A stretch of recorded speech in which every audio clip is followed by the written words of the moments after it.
trying to teach my children the art of joke telling. Clearly they have it genetically. Sure. So they get it. I like to teach them jokes that are just slightly uncomfortable for a 5-year-old or 3-year-old to be telling. Things that are slightly inappropriate. Just slightly inappropriate. Yeah, sure. Just maybe people just go, should you be telling that? So my favorite is a pirate walks into a bar with a steering wheel in his pants. Okay. And the bartender looks at him and says, what's up with the steering wheel? Yeah, the pirate says, tis driving me nuts. Quiet, please. It's great. He nails it every time. Sure. I always like him to tell in mixed company with people who are like totally be uncomfortable Would be with this offended joke. by that? Yeah. Sure. And I'm like, what do you mean? The pirate's just going insane from the steering wheel. 3, Try to cover for him. 2.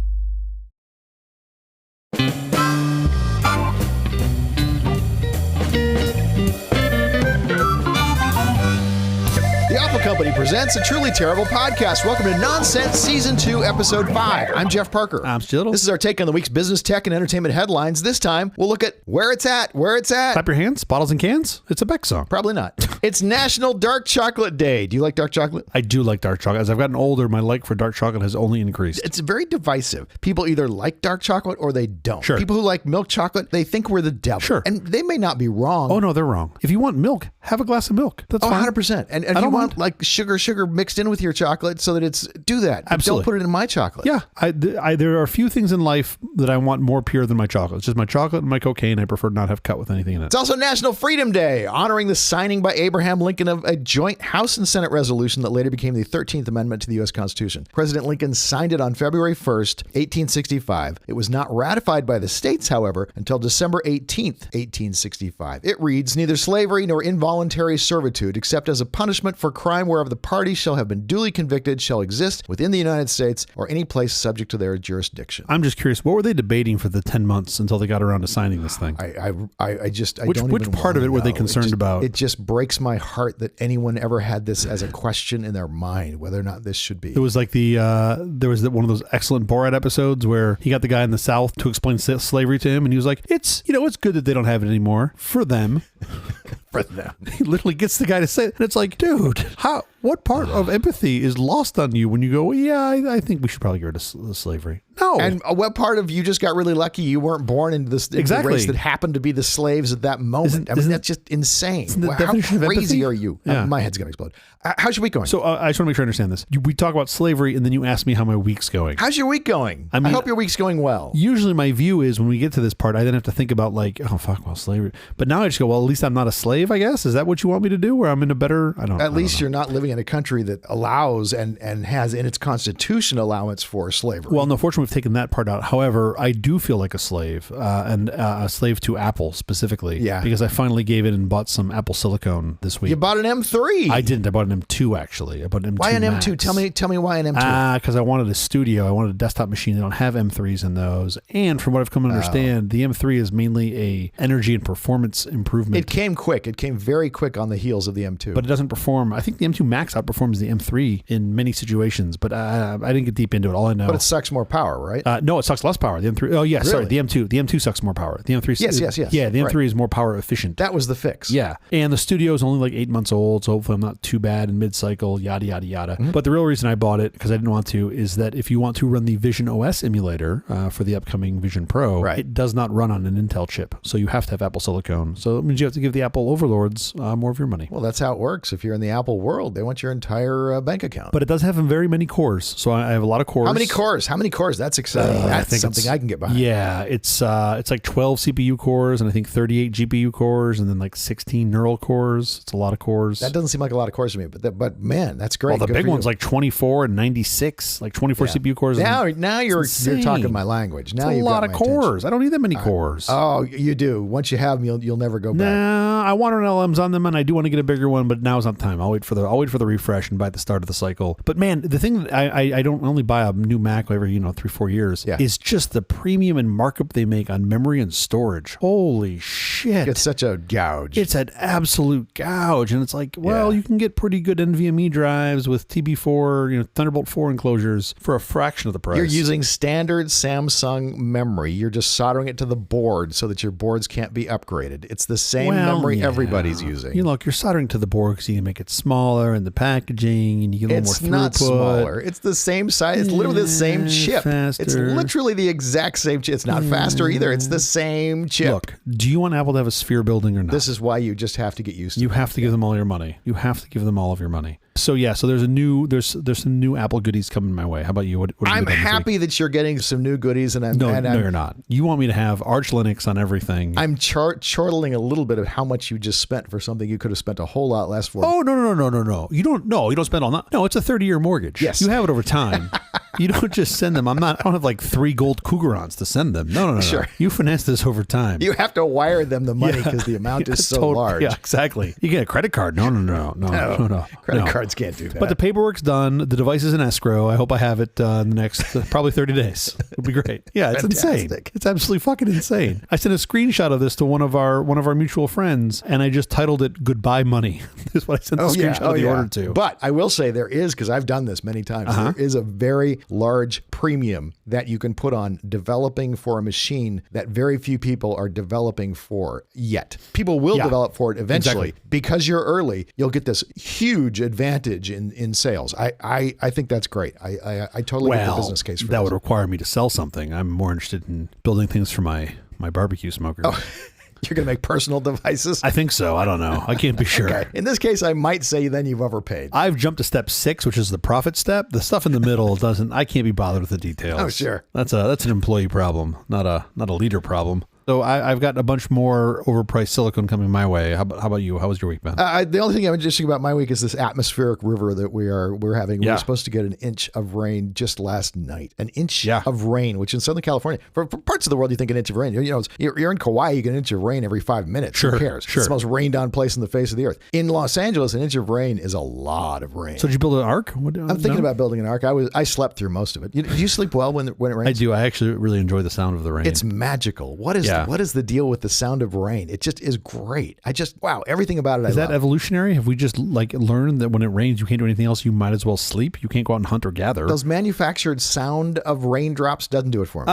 It's the actual rain. I definitely prefer the rain. The manufactured rain works for me. My only challenge is there's a little part of my brain that's like rain anxiety that kicks in because I live on the side of a hill. Oh yeah. And granted, it's been here for a long time, but when it rains, you're just like, is today the day the hillside lets go? I'm not sure. Is it today or is it when the next owner buys the house? Preferably the next owner. Should we get to our headlines? I would think that would be the next right step for us. The Vision Pro is out tomorrow. Apple is launching a new kind of computing device during a bitter fight with a sizable number of developers over its walled garden approach to iOS. I don't think it's a bitter fight. You got a handful of developers that are grumpy. It's Epic, it's Google, it's Netflix. They got a few. But anyway, that's not important. Let's talk about the Vision Pro. You're excited. You got yours ordered. Yours is going to arrive tomorrow? I'm not going to confirm or deny the arrival or not arrival or ordering of a Vision Pro. Yeah. I am going to say that it's a very interesting device, and I'm very excited about it. And that if I were to have ordered one, I believe it will show up tomorrow. And you're going to have those fake eyes on the outside that it puts. Have you seen what it looks like? Hypothetically, if I ordered a Vision Pro, it would have fake eyes on the outside. Sure. Again, this is just hypothetical, theoretical in nature. Yes, it does put eyes on the outside. We are in this weird, bizarro world that I don't understand, where we have goggles that tell us things and it has fake eyes on the outside. When we FaceTime with each other now, it's avatars of ourselves. The avatars are spooky looking. They're weird. We're in a fucking simulation.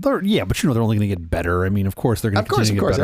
Everything does. I just why give me an avatar that looks like me? Like, I'm chunky and old. Like, make it look like better me. Like, I want to Zoom has I want to be a hunk. Yeah, Zoom has that little slider that just, says improve appearance. I set that to 12. Why wouldn't I? Sure. Be like, oh, I thought I was talking to CJ and it's George Clooney. I'm like, yep, that's how I look now. Why not? George Clooney 30 years ago. Yeah, or even now. He's going to win even when he's 80. I'll still be me and he'll be him. Have you seen his father? Have you seen Nick? No. Father looks great too. Of course. His father's 30 years older and he looks fantastic. Yeah. Meanwhile, I'm over here with my frumpy Miatar. Have you watched any of the videos? I have watched several videos. Yeah, I actually saw videos a long time ago, but there's new ones that are out with all the reviews. There's some pretty cool stuff. Like the spatial computing aspect of it is what I think is really neat. And I think that's going to open up a whole world. I think that's the most interesting thing. I do think somebody should make a spatial movie with their iPhone 15 Pro, whatever the cameras are. When you say spatial movie, you mean like so you can, while you're watching it, you can look around sort of in 3D? Yeah, I think that's really cool. Super neat. I mean, that's a lot of footage to get, but it is certainly cool. I'm just intrigued about the way you can attach things and augment the world around you. And that to me is really neat. You can attach some timers to some pots. And Brad, did you watch the video? Yeah, where like you can watch like you're boiling, of course pot I of water. The video. What am I What do I live in a cave? Of course I watch the video. I don't know. They're not Android. I don't know if you watch them. I don't know if you give the ample I watch time. everything. I'm a voracious consumer of all things in the world. The travel case that Apple makes for the Vision Pro is $200. Sure. That is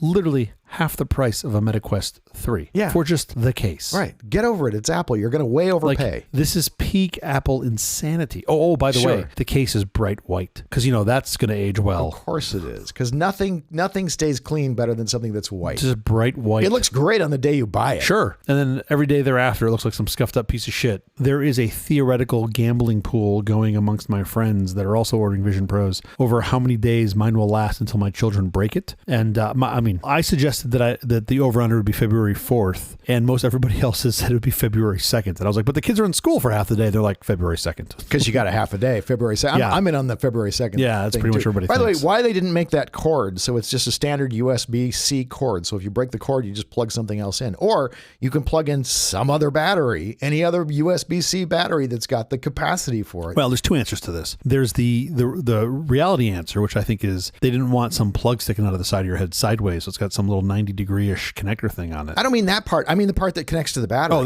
that's soldered in? Yeah, it's soldered in instead of a Oh, a plug. yeah. Well, how's you can sell $200 batteries? Right, exactly. Yeah, it's held on with a piece of string and some unicorn blood. They look like they're going to break if you look at them wrong. Oh, I'm sure they will. Yeah, you should buy more. No problem. Okay, enough of the headlines. Up next, we're going to talk about location. Do you know where you are right now? I do not. Exactly. That's the problem.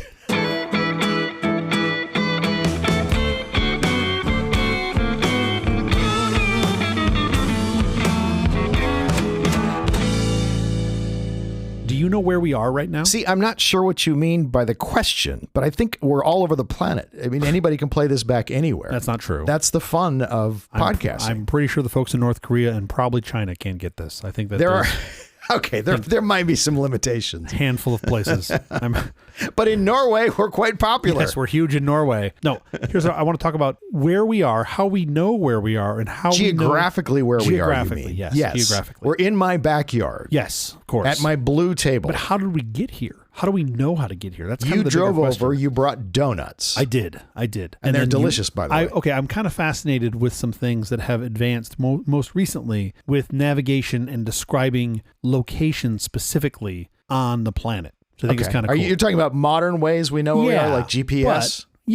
But all things you can't get to modern unless you talk a little bit about the past, right? And how we got here. Of course. So I wanted to think about and talk about with you briefly how we've navigated in the past. Not you and I, because, well, maybe we weren't here. We weren't here, exactly. And previous version of me was just a rock. So not much different than current version of me. Less navigation. Less navigation, more sitting still. Okay, so historical navigation methods. What do these look like? Right? Early on, we had, I think, what was like, we would refer to as landmark navigation. Oh, sure. Right? Where like, this is how they would sail. You would just stay close to the coast because you had to see something. Yeah. And then you would just go down, and then when you saw like a tall sailing building, off to where you couldn't see anything, that was doom. That was death. Which is why I think literally on the maps they drew dragons out there, right? Isn't it the whole reason? Because there might as well be. Yeah. You aren't finding your way home. It was bad times. So then I think we got smarter with dead reckoning. Do you know what dead reckoning is? I don't know what that is. You've heard the term before, though, right? Last location. Well, navigation. You know where you started. Yeah. And then you know the direction and the speed that you went, and then you just chart it. Great. So long as there's no wind, so long as there's no... Exactly. I mean, no wind, no ocean current, right? Sure. Anything could fuck this up. So it's really hard. But I think, they had to develop ways to get good at this, where they try to figure out what ocean currents were and wind. And then you just plot it and try to be very accurate with telling time so that you knew where you would end up. Yeah. But that was dead reckoning, which was... probably not the best, but the best we had at the time. By the way, there's a thing you just dropped in there rather incidentally, like it was nothing, that is the most important thing that I can think of to navigation, period. Which is time. Time. You just mentioned time and you just blew right by it, and time is everything. Well, but back then they all had Apple Watches, so it was easy. Okay. Well, the version 1, I mean, it wasn't great, but it had cellular. Sure. Which is amazing thing is the technology for Apple has not advanced since then. No, it hasn't. They're selling the same watch. They just upped the price. It's just a lot of sand. If you forget to turn the sand over, you're really screwed.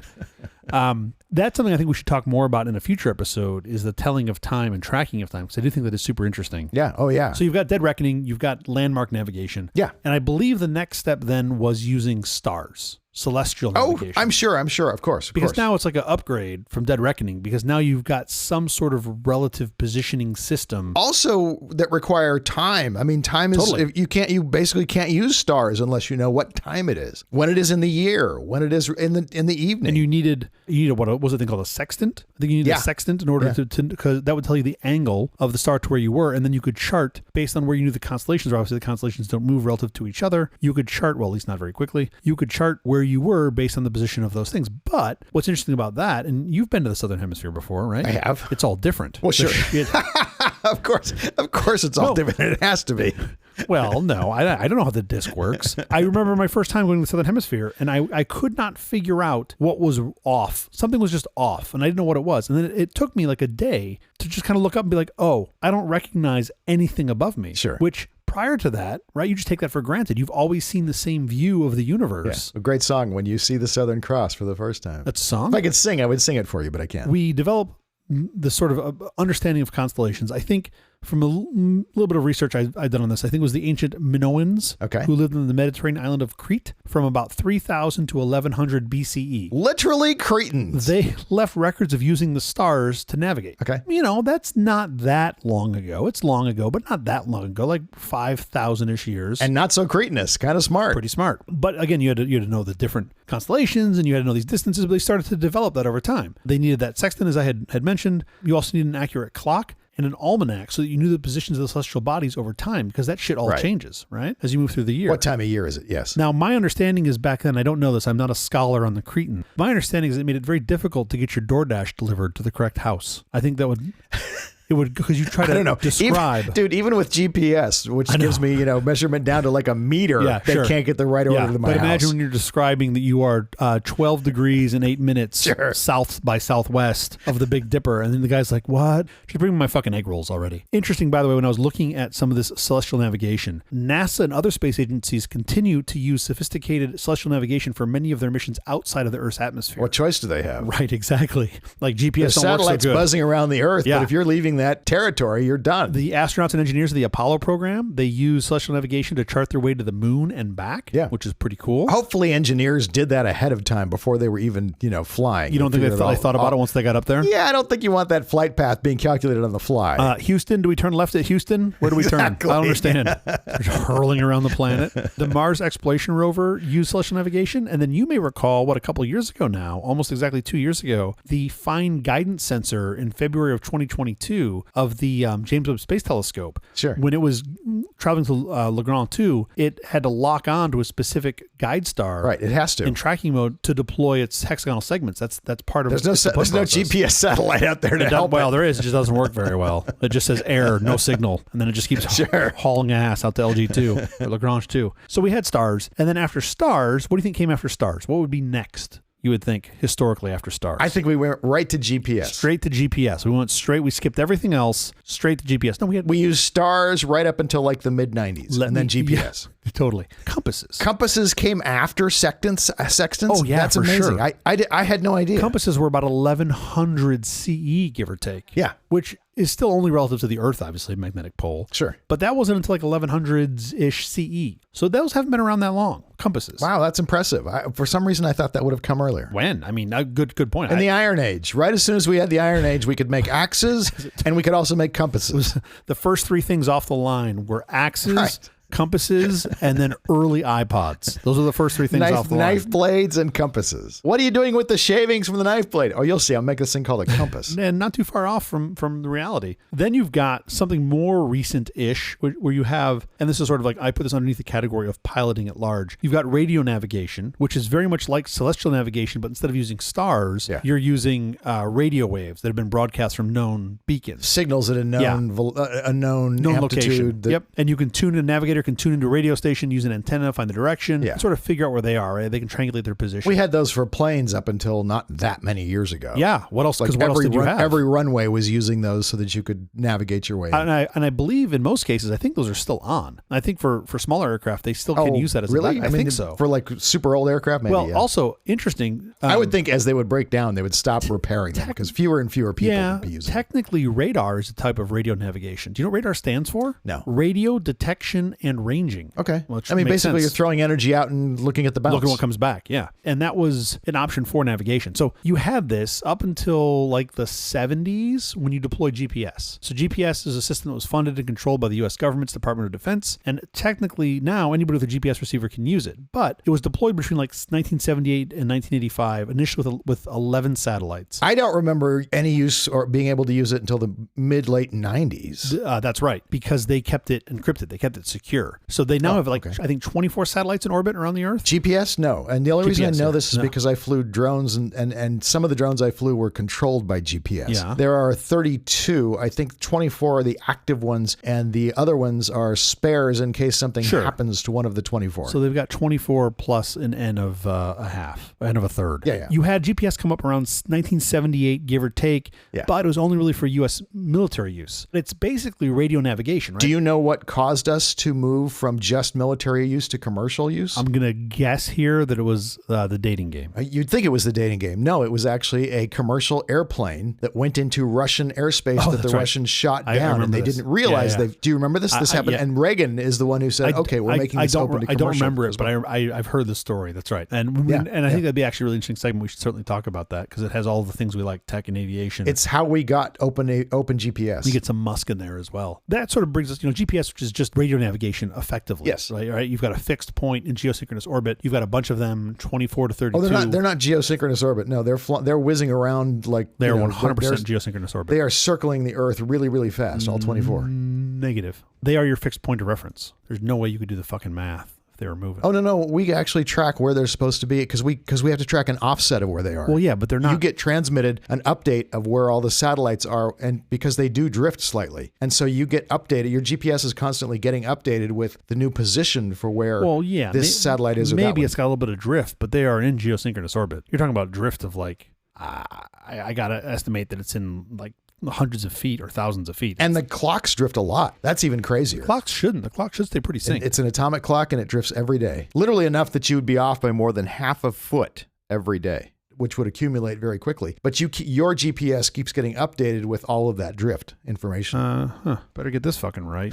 No, it's a constellation. No, you're right. Each satellite circles the Earth twice a day. By the way, the Russian system uses something cool because they know half of the satellites cannot be seen by half of the world at any given time. There are pairs of satellites that are diametrically opposed around the sphere, and they can broadcast on the exact same frequency. Because they're on the opposite side? Yeah. Interesting. They keep updating them. You know how long those GPS satellites, they only last like 10 years. Well, clearly I don't know a goddamn thing because I thought they're all in geosynchronous orbit. So I'm going to go ahead and just say no. When you ask me a question about it, how about I just say no? Do you know how Nope, I don't, as it turns out. Can you fill me in? I know very little about this. The only reason I know anything is because when I would fly drones that used GPS, you had to connect to at least 4 of these satellites in order to, by connect, I mean, they're talking to you. You're not talking to them. Sure. You're just receiving. But you had to have 4 of them that you were locked into in order to have this thing even work. Okay. Now, in Southern California, where I am, mostly you'd be connecting to 14 or 16 or something. You'd connect to a lot of them. Sure. Yep, wrong about that too. All right, well, you're the GPS expert. So handing this segment over to you.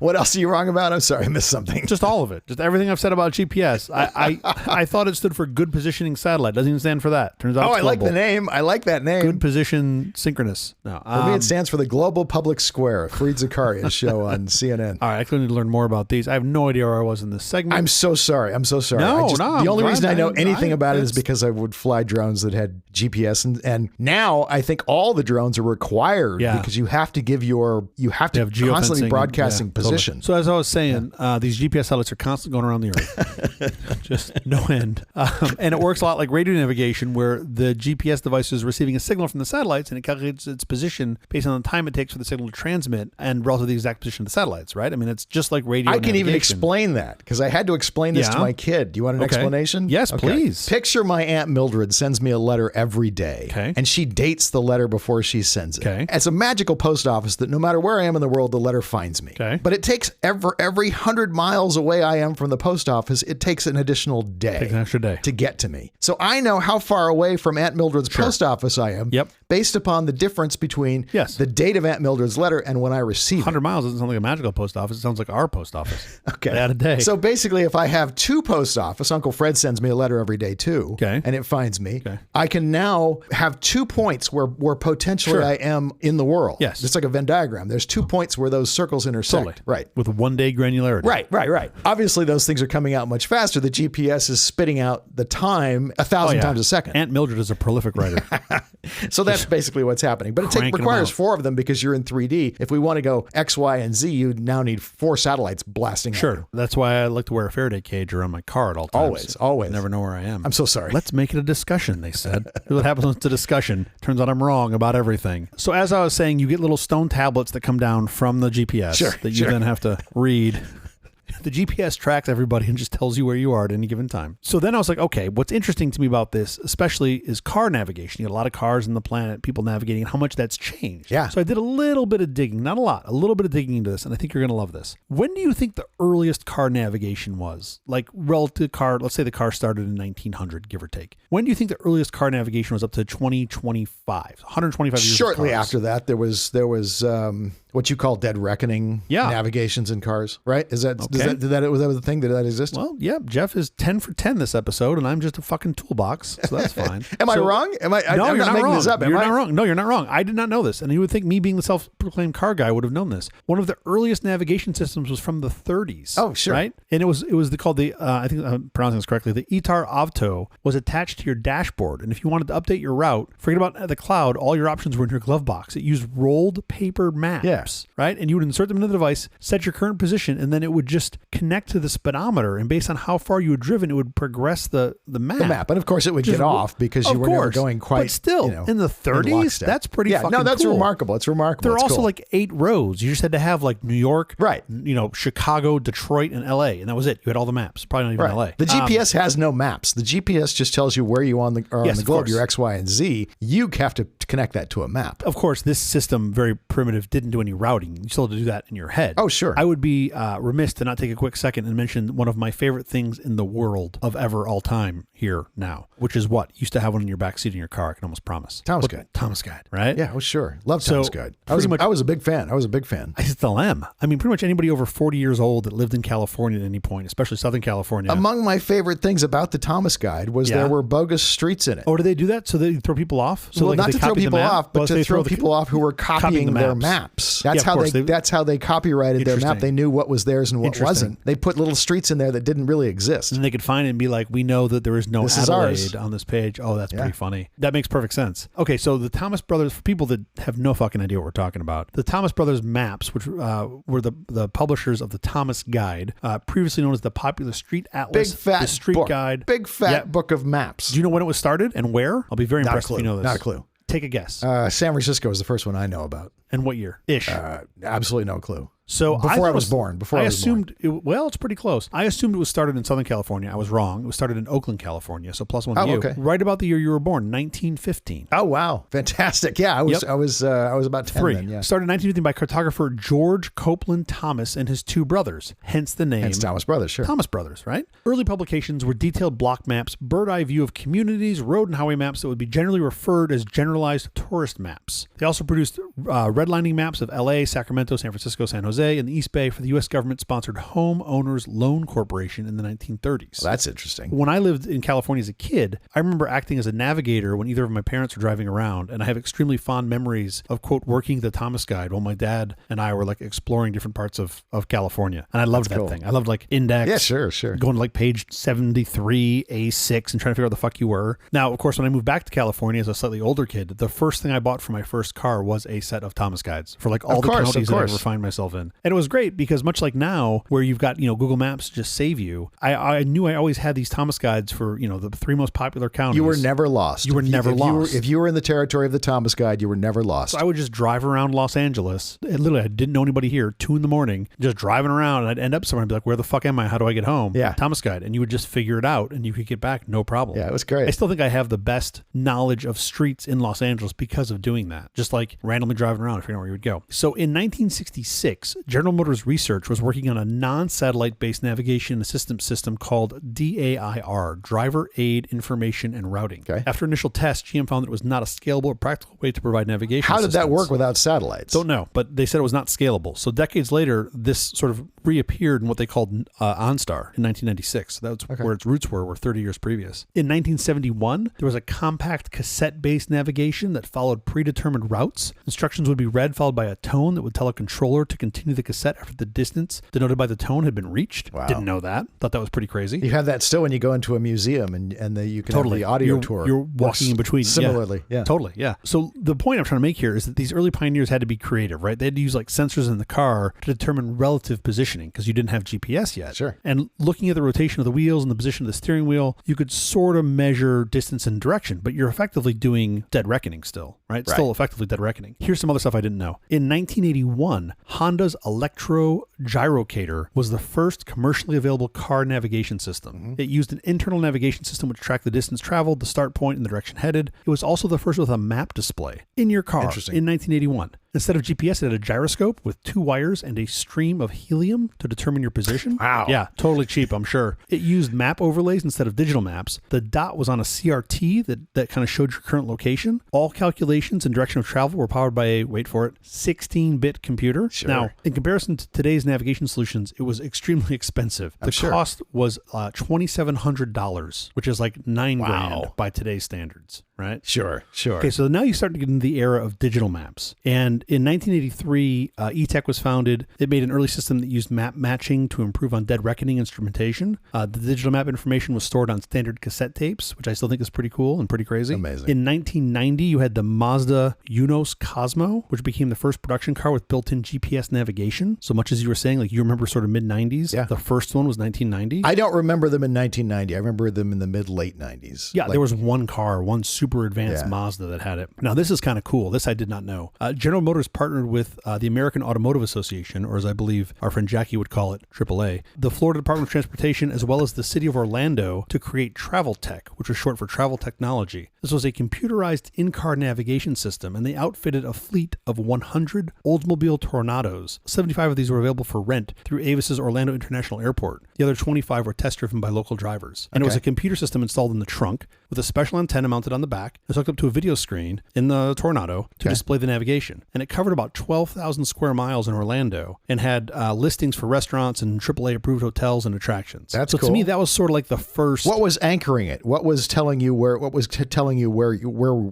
I think the antenna did some triangulation. It was like local based. Okay, so there's radios, like radios, effectively okay. radio navigation. I think. Don't quote me on that. I had to put this in here because I'm a BMW guy. In 1994, the BMW 7 Series, the chassis code was E38, was the first European model featuring GPS navigation. This was developed in cooperation with Philips, so that was pretty cool. In 95, Acura introduced the first hard disk drive based navigation system in the 1996 RL. So now you're getting hard drives in cars in 96, which I did not think that was happening that soon. In 98, you had the first DVD-based navigation system in a Toyota. Sure. And then in 2000, the U.S. made a more accurate GPS signal available for civilian use. The military was intentionally... They were dropping some digits. Slipping milliseconds noise. So that you would not have accuracy unless you were on the military system. Yeah, my understanding of that was for targeting reasons, for both targeting on the ground and targeting of the satellites themselves. That's what I thought they were concerned But the rest about of the that. government, the Navy, the Coast Guard, all those people wanted accurate GPS. We really need accurate GPS. And so eventually they gave in. By the way, the military system still uses 2 radio bands, which gives them extraordinary accuracy. Interesting. We do a thing now that's called GPS with assist. And that is we have a ground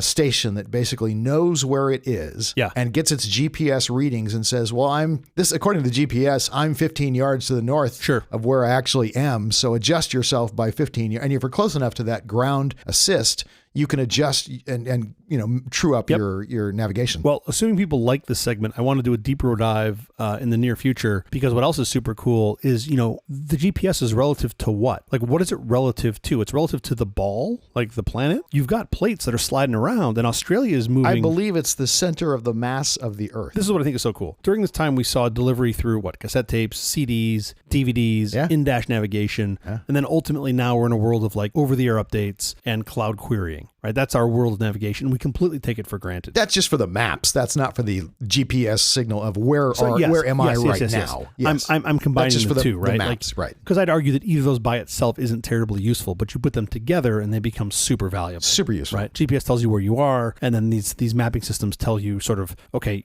here's the point you are on the globe, but here's what that looks like. Yeah. And then you can do routing and all sorts of other cool shit. I'm sure everybody listening to this program has Google Maps or Apple Maps or some sort of phone-based navigation system, right? Sure.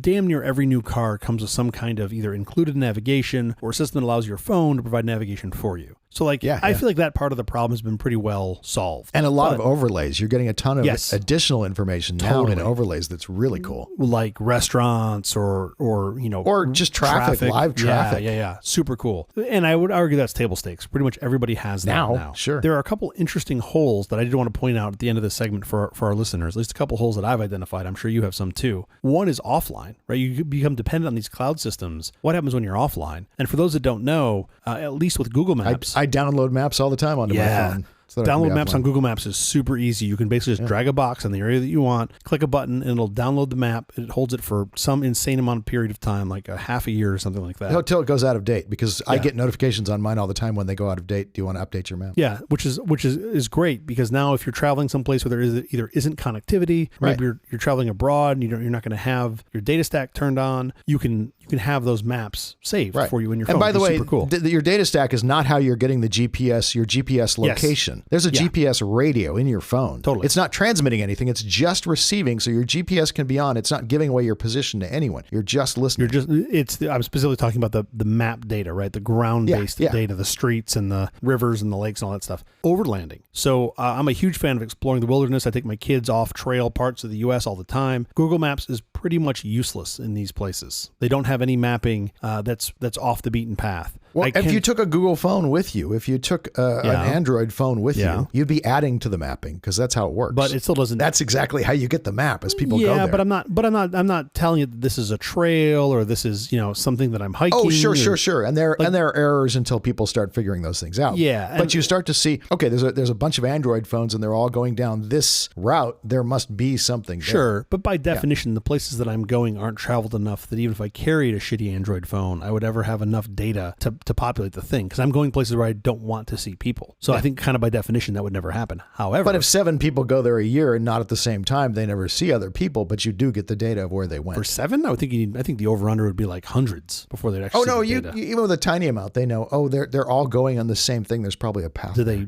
mark it as a trail and put the number on it? I don't know how they get the data. Turns out they also own satellites. So yeah, they actually can take a look at where people are walking. I just don't think they care. I don't think they care about what we call overlanding. I don't think they care about overlanding, but hell if I know. I mean, I think they probably care passionately. I think Apple does too. I think all of them want to have really good guidance. I'll challenge you on that, because everywhere. The data exists. They just don't use it. And this is the example I want to give. I strongly suggest an app called Gaia GPS. And Gaia allows me to pull in pretty much whatever map source I want. I can pull in satellite, topographical, USFS, so they have the U.S. Forest Service maps. Those have all the marked trails on them that I want. I just can't see them in Google Maps. And to my knowledge, there's no way to pull them into Google Maps. Again, I just don't think Google cares about this. Because Google doesn't want data that they don't own. I'm sure that's part of the issue. Apple doesn't want data that they don't own either. They want stuff that they generated. There's also another thing, if you ever see OpenStreets.com, which is an open maps project, and that it's trying to do the same thing in a way that the idea is to try to get all this information available freely to the world. Yeah, which I love. I mean, it should be free. Yeah. In the U.S., we've done I think a tremendous job, especially with this overland stuff. The U.S. Forest Service has a ton of maps. I buy them on paper still. But with Gaia, you can go in. So if I'm going to an area, if I'm going to go camping in some area, I'll pull a map of,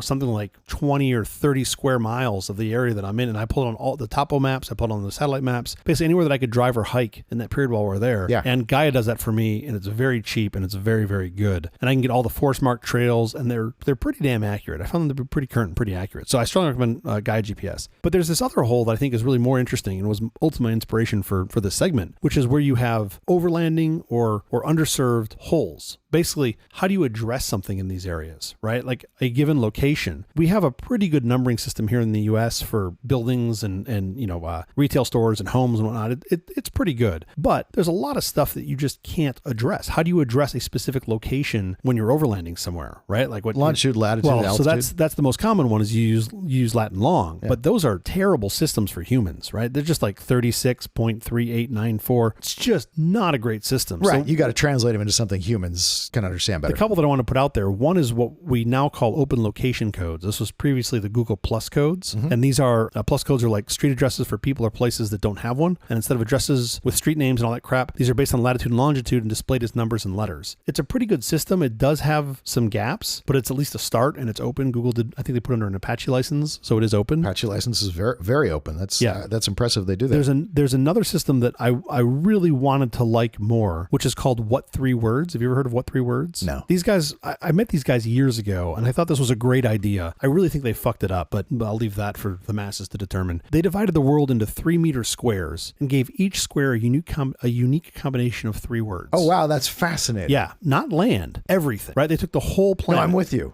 So, I really love this concept, but it has a bunch of shortcomings. One, they've kept it proprietary. Okay. And I met these guys like, I don't know, 10 plus years ago, maybe 15 years ago. And I was like, you have to open this up. Like, it's a great way for your system to die. Exactly. So there's a couple of things that I think make it practically concerning. One is that word order matters. And I think that's hard for humans, right? Because humans, like I can remember 3 words, remembering them in the right order to get to the right place. And then they have these easily confused words. Like, for example, in their dictionary, they have the word wants and once. Well, those are really easy. Oh, yeah, that's a problem. Right? And like, especially if you're giving navigation over the radio or over the phone or something. Yeah, sure. And that's what they want. They wanted to be like, especially used for emergency dispatch, which is a great idea if you want to get to the location that I'm at, but you have to solve these problems. Yeah. And somebody did some analysis on this. I thought this was really the sort of data analysis of why this is problematic. They looked at a 20-kilometer area, and there are 3,200 locations that can be confused just by adding or removing a character S to one of the words. Oh, man. That's not good, right? And the other thing these guys did, and this was sort of the one that I was just like, all right, fuck you guys. They shut down some open competition. So a researcher came up with, and I love the name, what would you call the open version of What 3 Words? He called it Open 3 Words. What Free Words. There you go.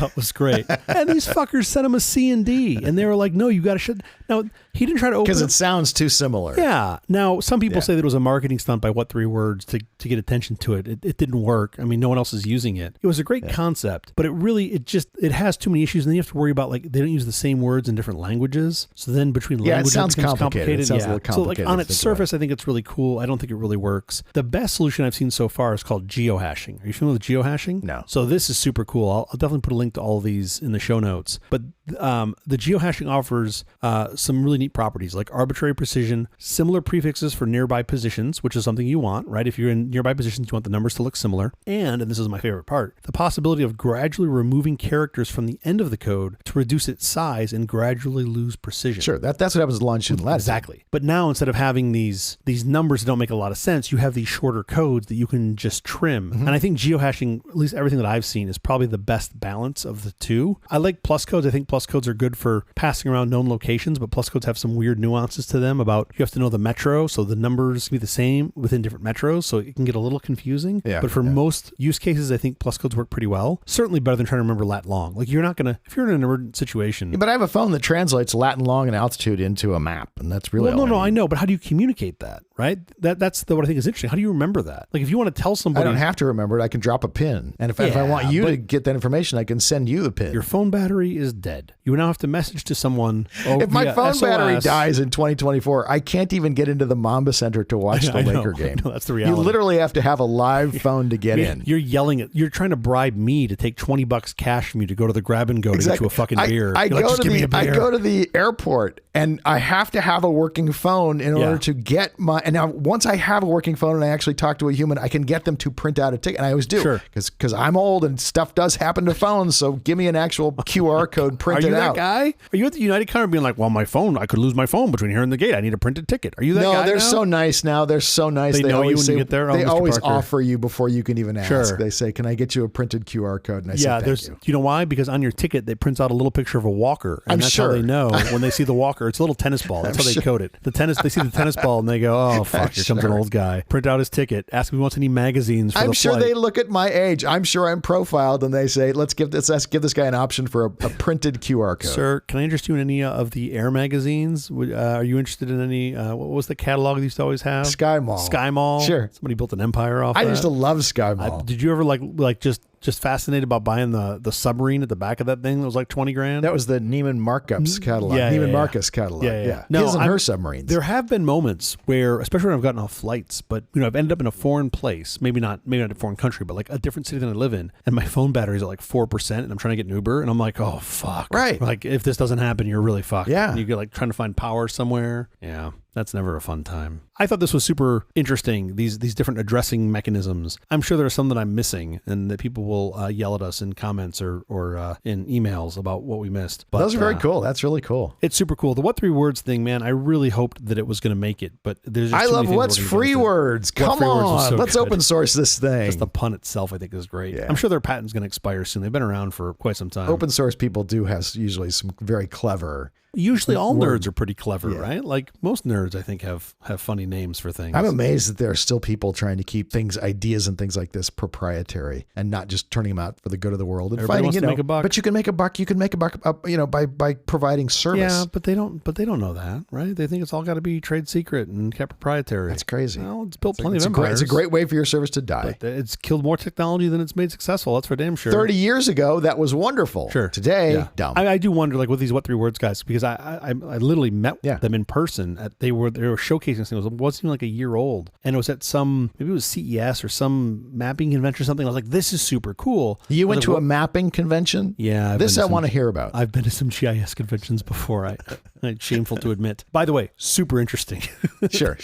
I mean, it's no cardboard box convention in Vegas, which I've also been to. But very different than CES. Was it held in like 1/8 of a ballroom? Yeah, basically, it was like in the lobby of a Hampton. But not the whole lobby. You wouldn't need the whole lobby. No. You still had the breakfast. You had the free breakfast over there, and then there's a little area for people to watch TV, and then you had the mapping conference. Mapping is a giant business. It is. Is that right? Esri is like I don't know what's Esri's market cap. Let's find out. $17. Can't be much more. Well, inflation. Their peak revenue of 2022 was $1.1 billion. They're privately held. So what do you think on that? Maybe a 9Xer, 13Xer, something like that. Maybe. They're worth $10 billion, give or take. It's not nothing. It's mapping data. Close to nothing. Yeah, sure. We'll get our $12 LBO and see if we can get this thing moved over. By the way, the CEO's name was Dangermond, which I think is great. So anyway, I met these guys at some mapping convention. I know you've already hazed me for. I was like, well, what's your plan? I razzed you for it, technically. I didn't haze you, but okay. Well, you made me drink this beer. I think that's called hazing. And I was like, well, I was very excited. You know me, I can't control myself. I was like, this is super cool. I love this. Like, what's the plan? And they're like, well, we're putting it out there. We built an API. People can access it. And I was like, okay, cool. What's the plan? And they're like, well, we're going to charge people access for it. And I was like, hold on now. What? I'm like, well, we'll get people can use it for their addresses, and then we'll charge like FedEx and UPS to use it. And I was like, but they already have a system that works. Right.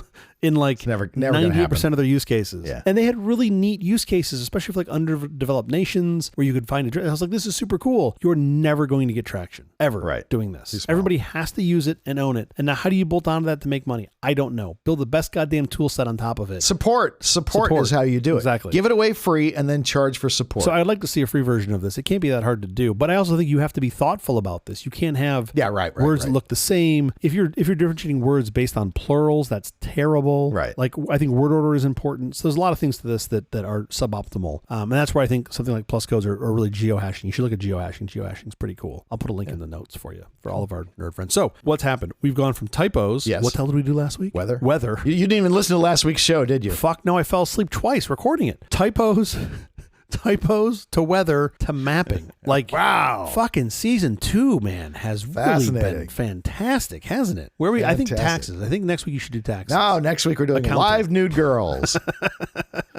And scene. We're making a U-turn. Anyway, I don't know. I thought this was interesting. It's mapping and location data. And I just glad I don't need a sextant to deliver my fucking DoorDash order. Can you imagine? Your food would be cold. Your food would be cold and mummified by the time you get it. All right, we have to get out of here. But quickly before we do, have you seen or read anything good this last week? Oh, yeah. Okay, so here's the thing. Every week, what do? I have to grovel to you about not seeing anything. I didn't get to go see the you always premiere. do fun things with your kids, and I always think that's way better than my stupid movie or TV show idea. I don't like those little shits at all. No, you don't. I do fun stuff with my kids, and it is a blast. You do, and I think that's way better. There's so much that I read during the week that I think is compelling. It's not long form, 1 hour Netflix documentary that's super cool. I want to start showcasing those because I believe I can upstage you on some of these. We'll see. Go for it. So there was a short piece this week called "In Loving Memory of Square Checkbox" by Nikita Prokopov. I've probably fucked up his name. I know you personally will love this. He pointed out that every major OS vendor has been adhering to the convention that checkboxes are square and radio buttons are round, pretty much forever in the world of GUIs, right? Even before that in text-based checkboxes meaning you can choose multiple items in a list. Yep.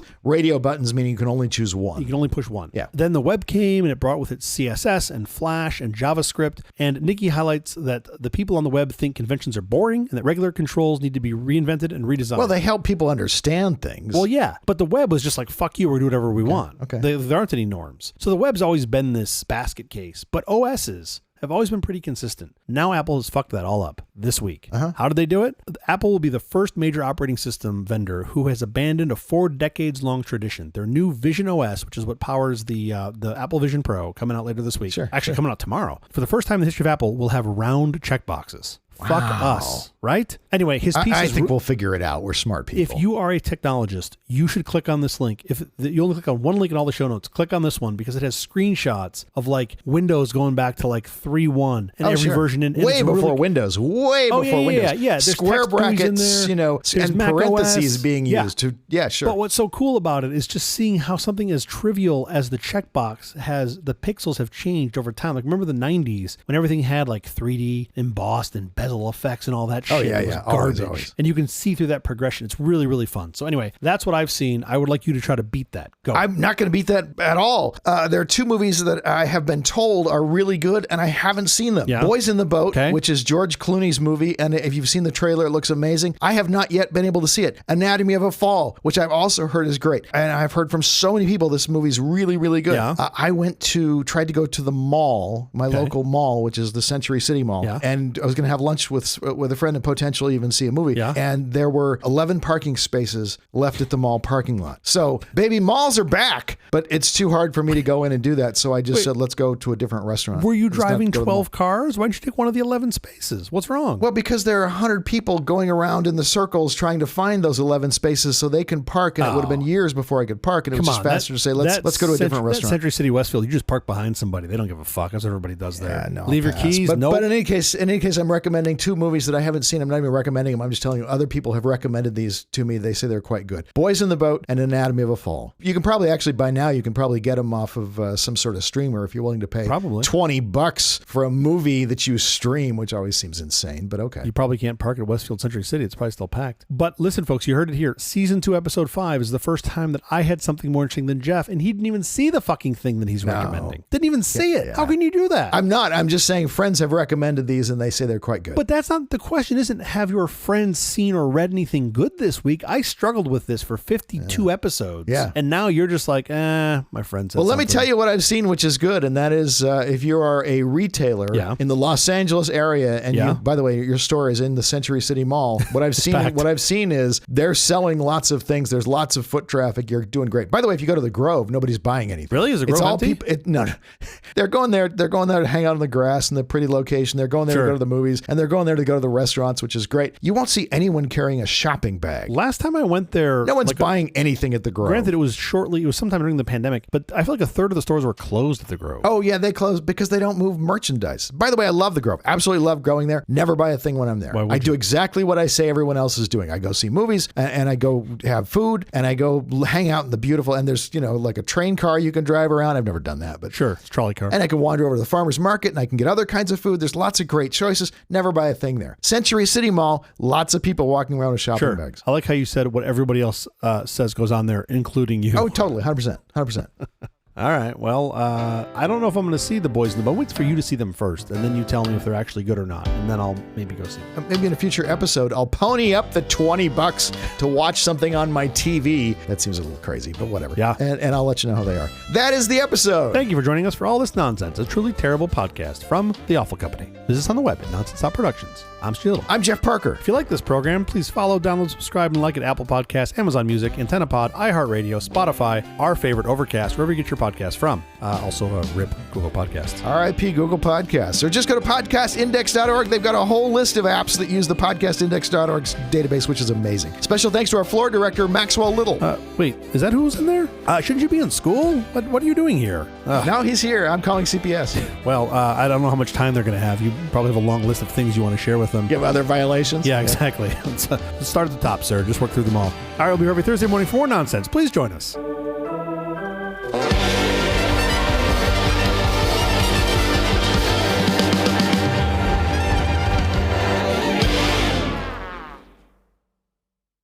The pirate walks into a bar with a steering wheel in his pants. The bartender says, "What's up with the steering wheel?" The pirate says, "Arr, it's driving me nuts."